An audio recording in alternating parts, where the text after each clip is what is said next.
네, 오늘의 설교의 제목은 구원으로 나를 높이소서입니다. 네, 우리 살면서 가장 힘든 때를 언제 보내셨습니까? 아무래도 차라리 내가 잘못해서 벌을 받는 거라면 이제 달게 받겠는데, 최선을 다했고 또 선한 의도로 시작했는데 돌아오는 것이 오해와 비난일 때, 또 배신으로 다가올 때 우리가 참 많이 어려워지는 것이죠. 그것 때문에 억울함이 생기기도 하고 우울증이 생기기도 할 정도로 무너지는 일들도 있다라는 겁니다. 그래서 사람들이 이런 말을 할 때가 있잖아요. 내가 지은 거라면 회개라도 하겠다. 근데 뒤통수 맞은 것 같고 잠도 안 온다. 심장이 막 떨리더라. 이런 얘기들을 하는 겁니다. 그렇게 잠이 안 오고 하다 보면 우리는 밤새 우리 마음속에 재판정을 세우잖아요. 그래서 내가 판사가 되어서 상대방의 죄목을 다 나열하고 어떻게 복수해야 될지, 어떻게 판결해야 될지를 다 쓰고 있습니다. 그래서 잠자리에 누워서라도 그 사람과 싸우느라 정작 내 영혼이 이제 밤새 숫덩이가 되어가는 것을 모를 때가 있는 거죠. 이 우리 인간의 이 본능이 그런 것 같습니다. 복수하고 싶은 본능인 것 같아요. 근데 이게 결국에는 내 마음의 주인의 자리에 앉아버리면 이 뒷감당을 우리가 하기가 너무 어려워지는 것입니다. 그래서 조개에 진주 조개에 이 부드러운 살 속에 까칠한 모래알 하나가 들어오면 어떻습니까? 큰 통증을 느끼잖아요.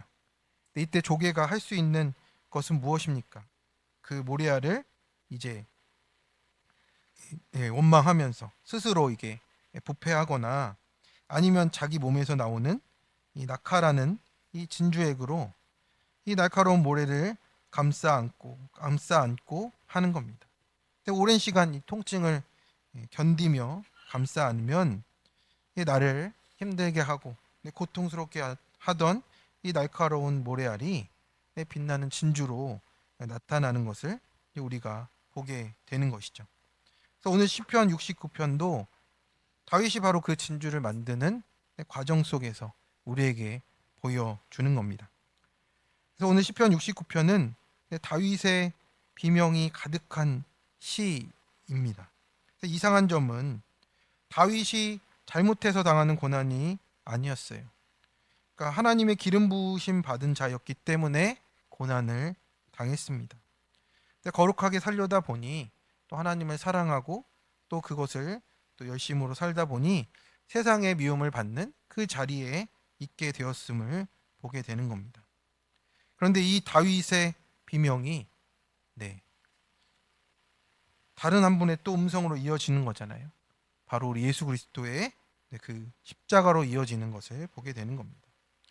이 고백이 십자가 위에서 인류의 모든 억울함을 짊어주신 예수님의 모습과도 겹쳐집니다.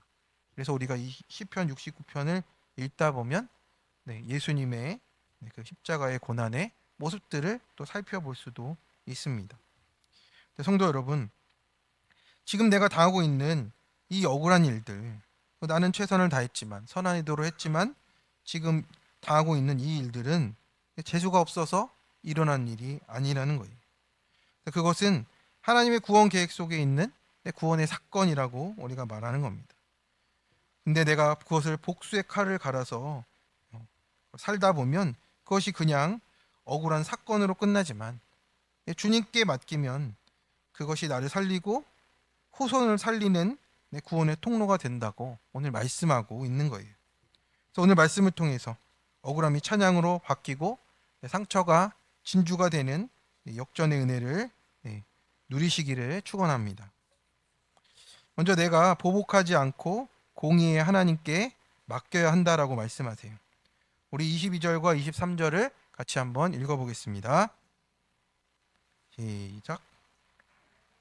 그들의 밥상이 올무가 되게 하시며 그들의 평안이 덫이 되게 하소서.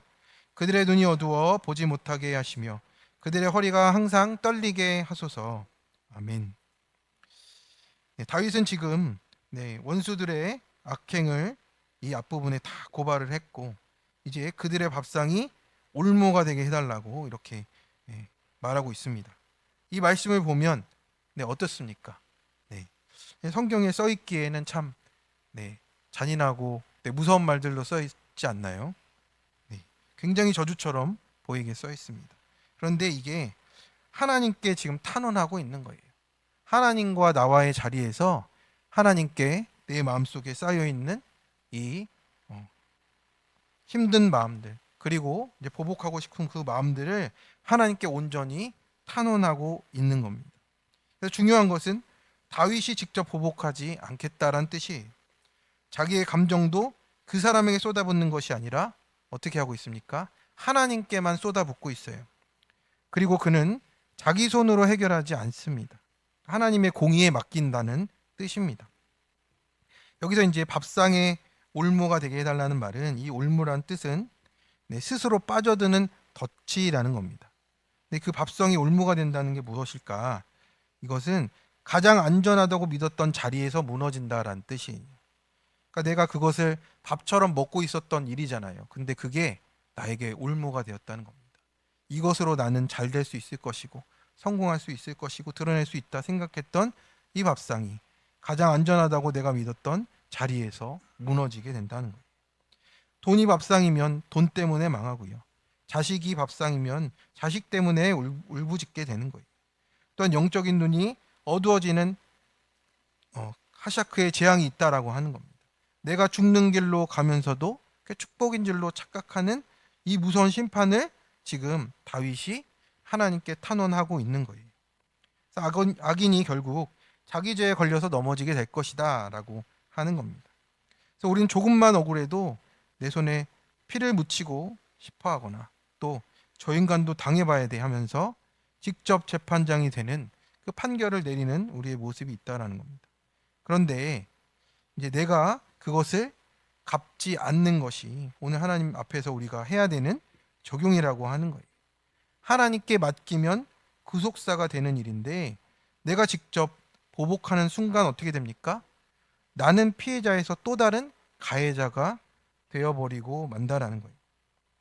24절과 25절에 다윗이 원수들을 향해서 진노를 부으소서, 그들의 거처를 황폐하게 하소서 이렇게 기도하고 있습니다.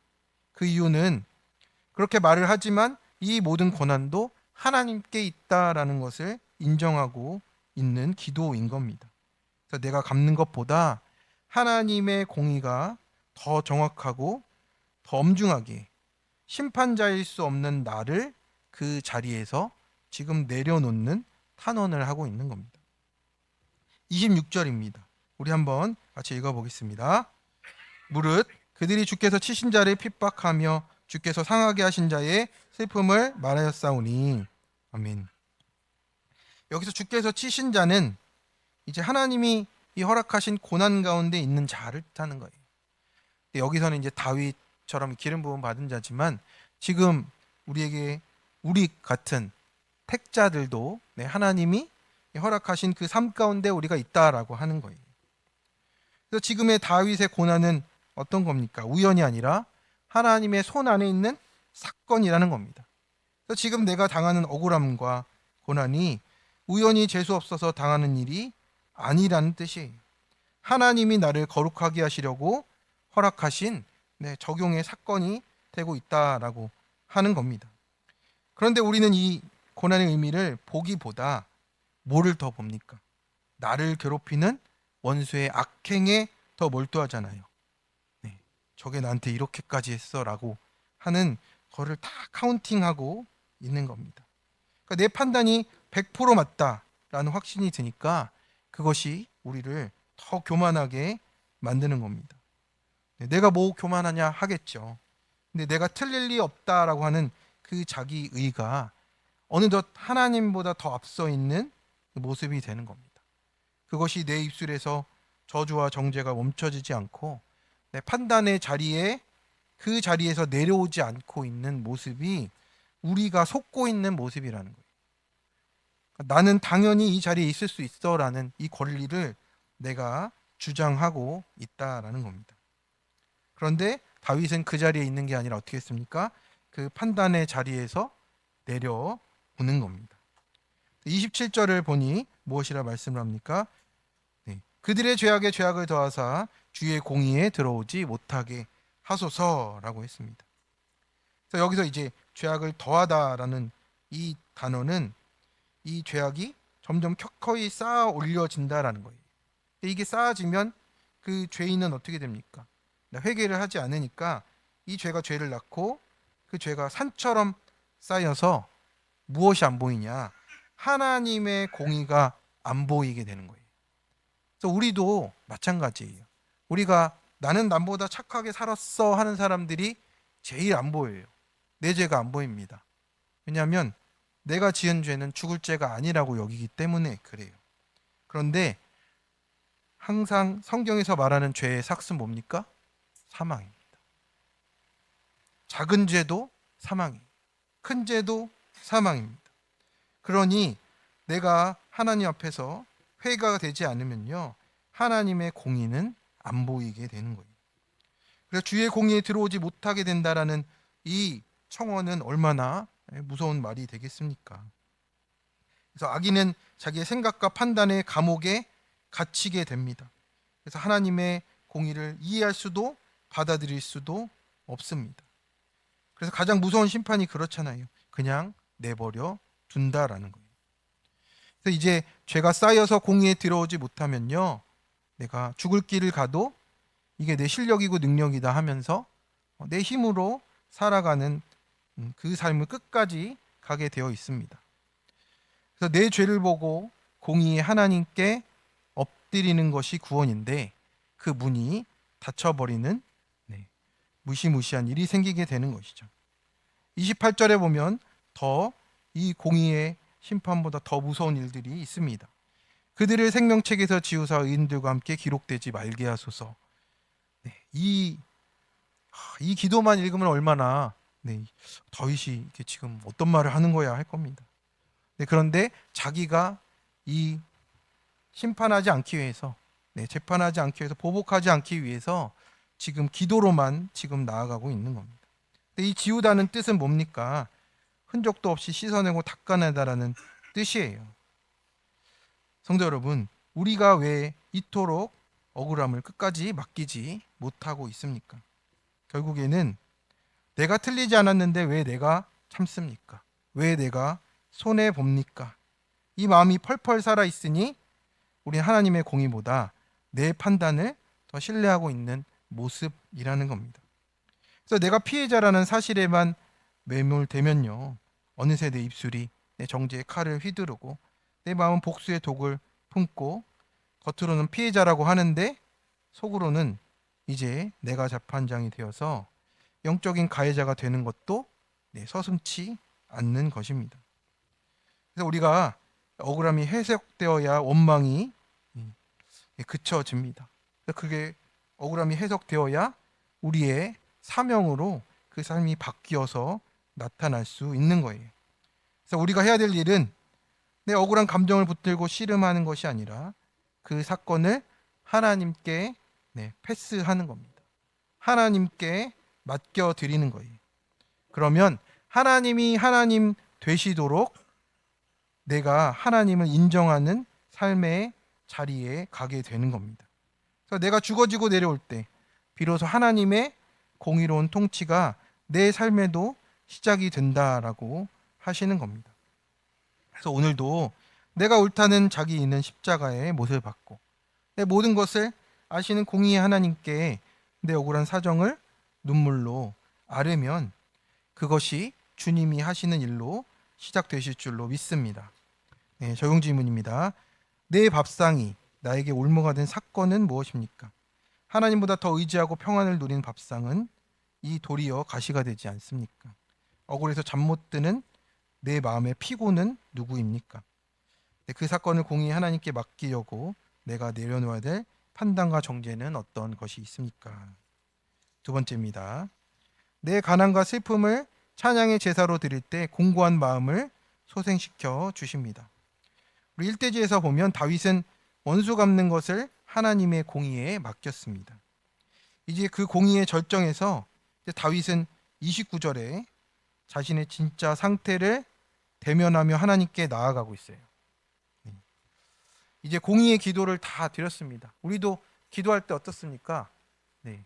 우리가 하나님 이거 해주세요, 저거 해주세요라고 하는 이 기도가 하면 우린 다 끝났다고 생각하잖아요. 근데 기도는 그게 아니고 우리가 먼저 하나님 앞에 우리의 마음을 다 토로하고 그것을 공의의 하나님께 맡기고 이제 내 모습에 직면하는 이 시간을 또 가져야 한다라는 뜻입니다. 29절을 우리 한번 같이 읽어보겠습니다. 네, 29절 시작. 오직 나는 가난하고 슬프오니 하나님이여 주의 구원으로 나를 높이소서. 아멘. 근데 이것이 기도의 가장 중요한 키가 되고 있어요. 여기서 가난한이란 말은 히브리어로 아니라는 단어인데 가난하지 아니하고 싶습니다. 그죠? 그런데 가난한이 아니라고 합니다. 이 단어는 돈 없는 가난이 아니고 고난에 눌리고 짓눌려서 자력으로 일어설 힘이 없는 이런 파산 상태를 의미하는 거예요. 그러니까 혼자 일어날 수 있는 힘이 아예 없는 영혼이 되었다라고 지금 다윗이 자기 자신을 고백하고 있는 겁니다. 이 슬프다라는 단어는 또 어떻습니까? 온몸이 어져맞은 듯이 아프고 마음은 갈갈이 찢겨나간 상태를 뜻하는 거예요. 그러니까 너무나 힘들어서 아무것도 할 수 없는 상태를 지금 의미하는 겁니다. 그러니까 우리가 기도하는 우리의 가장 깊은 자리는 어디예요? 정말 우리가 가난하고 슬프오니라는 뜻입니다. 그래서 지금 다윗은 어떻게 고백하는 거예요? 나는 괜찮다가 아니에요. 완전히 무너져 있습니다. 왕임에도 불구하고 오직 나는 100% 죄인이고 오직 100% 무력하다 고백하면서 하나님의 구원만을, 그러니까 어찌 보면은 구걸하며 나가고 있는 거예요. 아니 왕인데도 하나님 앞에 이렇게 나간다고 하는 거예요. 근데 여기서 왕이신 분 한번 손 한번 들어주시겠습니까? 우리는 그렇게 기도하지 않잖아요. 하나님 해주시면 해주시고 말면 마시고가 되는 거예요. 그런데 우리가 신약에서도 보면 수로보니게 여인이 어땠습니까? 부스럭이라도 은혜 주십시오 하잖아요. 근데 다윗도 기름 부은 왕인 다윗도 어떻게 기도하는 거예요? 오직 나는 100% 죄인이고 무력합니다. 이렇게 하나님께 나아갑니다. 그게 은혜를 구하는 모습이라고 하는 겁니다. 하나님 은혜 아니고서는 살 수가 없습니다라는 고백이에요. 우리의 마음이 얼마나 높아져 있습니까? 우리가 이렇게 기도가 안 나오잖아요. 내 가난함과 슬픔이 약재료가 되고 내가 바닥을 쳐야 비로소 하나님만 보이는 이 구원의 기도가 나오기 시작하는 겁니다. 우리는 고난이 오면 어떻게 합니까? 내 감정을 붙들고 밤새도록 곱씹어요. 그 사람이 어떻게 나한테 그럴 수가 있어? 상처에 계속 먹이를 주는 거예요. 아니면 또 금방 좋아질 거야 하면서 헛된 낙관을 또 붙잡는 거죠. 하지만 내 감정도 근거 없는 긍정도 나랑 내 마음을 소생시킬 수가 없습니다. 그러니까 다윗은 이제 전혀 다른 방법이자 유일한 방법을 우리에게 알려주는 거예요. 우리의 낙관이 다 무너져도 내 감정의 그 모든 끝까지 다 가도요, 우리가 찾아야 되는 그 한 분은 누구예요? 아버지신 하나님 그분이라는 거예요. 그분을 절대로 나를 놓치지 않는 분이시라는 것을 다윗이 삶으로 알고 믿음으로 알고 있습니다. 그래서 나를 구원하실 유일하신 하나님께만 나아가는 거예요. 그래서 그분을 기억하며 묵상하기 시작하니까 이제 다윗이 그 안에서 어떤 고백이 흘러나오는 겁니까? 우리 30절의 말씀을 같이 한번 읽어보겠습니다. 내가 노래로 하나님의 이름을 찬송하며 감사함으로 하나님을 위대하시다 하리니. 아멘. 네, 아멘이십니까? 우리의 마음이 그 자리에서 바뀌기 시작하는 거예요. 가난하고 슬픈 자리, 우리가 아무것도 할 수 없는 자리에서 하나님, 유일하신 하나님이 만나시는 겁니다. 환경은 하나도 바뀌지 않았고 원수는 여전히 기세가 등등합니다. 그런데 찬양은 나를 바꾸기 시작하는 거예요. 내 시선이 바뀌어졌잖아요. 하나님께로 완전히 옮겨졌잖아요. 여기서 찬양하다라는 할랄은 어떤 뜻이냐면 상황과 상관없이 하나님을 높이는 거예요. 우리가 생각한 찬양이랑 좀 다르죠. 기분이 좋을 때 하는 우리가 찬양을 찬양이라고 생각하는데 그게 아니었어요. 상황과 상관이 없습니다. 하나님은 그냥 높이는 거예요. 감사하다 야다는 뭐예요? 내게 주신 사건이 옳음을 인정하고 고백하는 거예요. 우린 감사가 어떤 겁니까? 나에게 좋은 일이 일어나야 감사라고 말하는데, 지금 다윗이 말하는 이 감사는 뭐예요? 하나님, 이 사건도 나에게 100% 옳으신 사건입니다라고 고백하는 거예요. 우리한테 오는 모든 사건이 100%로 인정이 되십니까? 안 되잖아요. 근데 우리가 이 찬양 가운데 나아가서, 이 기도 가운데 나아가서 이 하나님의 옳음을 인정하며 나가기 시작할 때 우리가 살아나기 시작하는 거예요. 그래서 찬양은 기분 좋아서 하는 게 아니고요. 우리가 감사는 하나님으로 인정할 때 나타나는 겁니다. 우린 보통 이렇게 생각하고 말합니다. 문제가 해결되면 찬양하겠습니다. 그런데 이 말은 어떤 뜻입니까? 하나님 보지 않고 환경과 감정을 보며 매몰되어 있겠습니다라는 말이에요. 그러나 말씀은 우리에게 반대로 말합니다. 내 가난과 슬픔으로 찬양의 제사를 드릴 때 곤고한 마음이 소생되어진다라고 하십니다. 할렐루야. 네, 우리 옆에 있는 분에게 찬양의 제사를 드립시다. 찬양의 제사를 드리면 우리 안에 우리의 마음이 소생되기 시작한다라는 거예요. 31절의 말씀입니다. 우리 한번 같이 읽어보겠습니다. 이것이 곧 뿔과 굽이 있는 황소를 드림보다 여호와를 더욱 기쁘시게 함이 될 것이라. 아멘. 네, 당시 최고의 제사가 무엇입니까? 네, 소를 드리는 제사예요. 네, 지금 소로 제사를 드리려면요, 네, 제가 한번 찾아봤습니다. 큰 소를 기준으로 700에서 900만 원. 예. 네. 투풀 한우로는 1000만 원대입니다. 네. 하나님이 지금 이 제사보다 다른 걸 더 기뻐하신다라는 거예요. 뭐예요? 찬양을 기뻐하신대요. 네. 한우로 설명하니까 이렇게 빵빵 터질 줄은 몰랐습니다. 제사는 돈으로, 형식으로, 체면으로 드릴 수 있잖아요. 이 소를 드릴 수 있는 등급도 정해져 있잖아요. 지도자 이렇게 정해져 있습니다. 하지만 환난 중의 찬양은 무엇입니까? 내 자아가 완전히 죽어지지 않으면 절대 나올 수가 없는 고백이잖아요. 찬양이 되겠어요? 감사가 되겠어요? 아무것도 되지가 않습니다.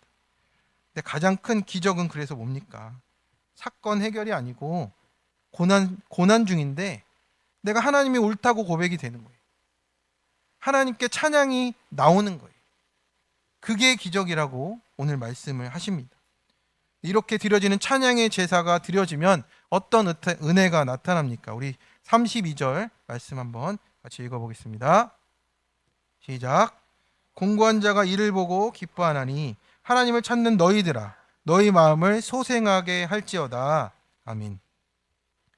이 모든 찬양의 제사를 드렸더니 어떤 것이 나타납니까? 기쁨이 나타나는 거예요. 공고한 자였던 이 아나브라는 단어가 어떤 뜻입니까? 자기 힘을 내려놓을 수밖에 없는 사람이, 자기 힘을 내려놓고 하나님을 의지하는 사람을 뜻합니다. 그렇게 공고한 사람이 기쁨을 얻게 되는 겁니다. 이제 마음이 소생하게 되어서 죽어가던 것이 다시 심장이 뛰어 살아나는 그 소생을 얻게 된다라고 말씀을 하고 있는 겁니다. 할렐루야. 우리가 그 찬양의 제사 가운데 나아가면 이 기쁨이 회복되어지고 소생한다 말씀을 하시는 겁니다. 내 힘을 내려놓고 하나님께 항복하는 공고한 심령이 될 때 비로소 내 영혼이 숨을 쉬는 거예요. 하나님을 찾고 그분의 이름을 높이면 지옥 같던 내 마음이 천국으로 지금 바뀌기 시작하는 겁니다. 주의 구원이 나를 높이시는 역사가 나타나는 거예요. 성도 여러분, 우리가 해야 될 적용은 무엇이겠습니까? 이제 감정과 상황을 바라보는 것이 아니고 하나님의 구원을 바라보라 라고 하신 거예요. 그 자리에서 찬양하는 겁니다. 그럼 그때 무너진 내 마음에 기쁨이 회복되어지고 심장이 다시 소생되는 은혜가 나타날 줄 믿습니다. 적용 질문입니다. 지금 나는 어떤 가난과 슬픔 속에 신음하면서 괜찮다 합니까? 다윗처럼 내 죄와 무력함을 고백하며 아빠 아버지께 나아갑니까? 나는 상처받은 감정에 먹이를 주며 고통을 키웁니까? 입술을 열어 하나님의 이름을 찬양하고 있습니까? 문제가 해결되면 감사하겠다 황소를 준비합니까? 고난의 현장에서 하나님을 모르십니다. 중심에 찬양을 드리며 소생되고 있습니까? 네. 세 번째입니다. 궁핍한 중에 주를 찾는 자에게 후손까지 상속하게 하십니다. 네. 아멘이십니까? 네, 어떤 집사님이 이런 간증을 한 적이 있습니다. 자녀가 오랫동안 방황해서 부모 속을 태웠는데 어느 날 갑자기 교회에 몰래 나왔던 거예요. 어떻게 갑자기 왔냐 그랬더니 밤에 엄마가 맨날 울면서 기도하는 게 생각이 났다 라고 이렇게 말을 했다는 거예요. 그러니까 부모가요, 고난을 말씀으로 통과하면요, 그 고난이 자녀에게 상처가 아니라 영적인 유산이 되는 겁니다. 우리 기도는 결코 공중에 사라지지 않습니다. 아멘. 아멘입니다. 33절의 말씀입니다. 한번 같이 읽어보겠습니다. 여호와는 궁핍한 자의 소리를 들으시며 자기로 말미암아 갇힌 자를 멸시하지 아니하시나니. 아멘. 여기서 궁핍한 자는 도움 없이 살 수 없는 절대적인 의존의 상태를 뜻합니다. 우리는 어떻습니까? 이 궁핍함이 되기도 싫고 인정하기도 싫어요. 남들 앞에 괜찮은 척하고 믿음 좋은 척, 영적 부자가 되고 싶죠. 하지만 하나님은 나는 괜찮다 하는 부유한 자의 기도가 그 소리를 듣지 않으시는 거예요. 주님, 저는 주님 없으면 망합니다라고 하는 고백이 이 궁핍한 자의 비명을 들으시는 거예요. 또 자기로 말미암아서 갇힌 자들을 멸시하지 않으신다 하십니다. 이 갇힘은 뭡니까? 묶여있는 상태, 자유할 수 없는 상태를 뜻하는 거예요. 각자의 그 묶여있는 그 자리에서 하나님을 지금 찾을 수밖에 없는 그 심령 가운데로 나아가고 있다라는 겁니다. 그런데 하나님은 그 연약한 우리를 어떻게 하신다고 하십니까? 멸시하지 않으신다라는 거예요. 우리는 우리의 높은 것을 드러낼 것이 있어야 찬양할 수 있는 거 아니냐 여기겠지만, 우리 34절이 무엇이랍니까? 우리 34절을 읽어보겠습니다. 천지가 그를 찬송할 것이요 바다와 그 중에 모든 생물도 그리 할지로다. 아멘. 34절 말씀처럼 그 하나님은 하늘과 땅과 바다의 그 중에 높고 낮고 깊은 모든 만물에게 찬양받기에 합당하신 분이에요. 그렇기 때문에 지금 세상 가진 낮은 땅끝까지 떨어져 있는 내 신음도 들으시고 주님 때문에 갇혀 있는 내 모습도 찬양할 이유라고 충분하다고 오늘 말씀하고 계십니다. 아멘이십니까?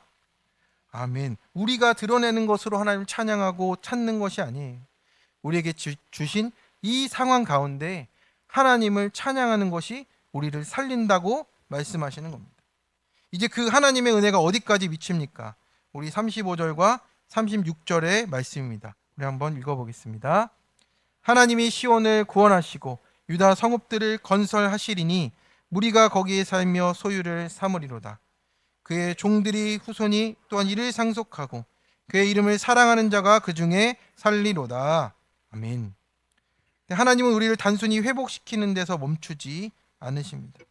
그의 종들의 후손이 또한 이를 상속하고 라고 하셨는데, 우리는 내 인생의 억울함과 궁핍이 나 하나로 끝나는 비극이라고 생각하잖아요. 그리고 이것을 내 자녀에게 절대로 물려주지 않겠다 이런 생각을 하기도 합니다. 그런데 하지만 그게 아니에요. 그것으로 인해서 오히려 영적인 후사를 살리는 통로로 쓰시겠다라고 하는 거예요. 그래서 내 고난을 구속사로 해석하면요, 내게 왔던 고난도 자녀에게 상속돼야 하는 언약적 축복으로 바뀌는 겁니다. 내가 살아난 이야기가, 하나님 안에서 살아난 이야기가 상속되어지는 거예요. 이것보다 더 큰 축복이 어디 있습니까? 아멘이십니까? 우리가 그것을 놓치고 세상 것 다 가지고 채우고 내 억울한 궁핍은 다 끝났다고 하면 그 끝에는 믿음이 남지가 않더라고요. 내 자녀에게 그것이 흘러가지가 않더라고요. 우리 작년 큐티에 오늘 내용을 봤더니 키 크고 잘생긴 순정 만화 같은 남편을 만나서 결혼해서 잘 살 줄 알았던 분의 얘기가 나옵니다. 그래서 키는 상관없다라는 것을 저희가 알게 되는 것 같습니다. 네, 키가 크든 작든 인생은 참 쉽지 않은 거잖아요. 그런데 어떻습니까? 이 사람이 잘 살 줄 알았더니 가정을 챙기기는커녕 뭐 시집하고 자기 맘대로 하고 이런 모습을 살며 살아가니 이 여자 집사님은 그 고난 가운데 살아가는 거죠. 어찌할 수 없는 상황 가운데서 이제 차 타고 가면서 직장에 가면서 자기 연민만 반복하다가 이제는 찬양하는 자리로 삼았다고. 그 출근하는 그 자리를 찬양하는 자리로 삼으니까 그 인생이 변하기 시작했다라고 오늘 고백하는 내용을 보게 되었습니다. 그렇습니다. 회개만이 남는 거고요. 내 말씀만이 남는 겁니다. 오늘 설교의 제목을 기억하시기 바랍니다. 주의 구원으로 나를 높이소서. 근데 우리는 높이소서 단어 보면 이제 뭔가 지위가 올라가고 성광하고 이런 거라고 생각을 하잖아요. 그런데 하나님이 말씀하신 높아짐은 뭡니까? 구원의 반석 위에 서는 거예요. 아무도 흔들 수 없는 그 구원의 반석 위에 높게 서는 겁니다. 그러면 궁핍한 중에 하나님을 찾는 자에게 나 하나뿐이 아니라 가정과 공동체와 다음 세대까지 살리시는 은혜가 이어져 가게 하신다라는 거예요. 성도 여러분, 오늘 말씀은 분명하게 우리에게 말합니다. 억울함 속에서 보복하지 말고 하나님께 맡기라고. 고통 속에서 찬양하는 것이라고. 공핍 속에서도 주님을 찾으라고. 그러면 공의의 하나님이 하신다라고 하십니다. 그래서 구원은 결국에 나를 낮추는 사건 같이 다가오지만요. 결국 나를 가장 높이시는 하나님의 방법이라고 오늘 우리에게 말씀을 주십니다. 오늘도 우리의 억울함과 눈물이 구원의 이야기로 바뀌게 하시고, 그리고 하나님이 우리를 높이신 은혜 가운데 그 삶의 자리로 나아가시는 찬양의 제사로 나아가시는 우리 모든 부르신 교회 성도님들 다 되시게 주님의 이름으로 축원합니다. 아멘. 적용 질문입니다. 나는 여전히 나 정도면 괜찮지 않은 부유한 자입니까? 주님의 도우심 없이 살 수 없다 고백하는 궁핍한 자입니까? 지금 내가 묶이고 갇힌 환경과 십자가는 무엇인가요? 그 궁핍함으로 주님을 찾는 최고의 복을 누리고 있습니까? 내 고난이 재수 없는 사건입니까? 회개로 상속할 약재료로 고백하십니까? 네, 우리 이 시간 우리 함께 찬양하며 나가겠습니다. 오늘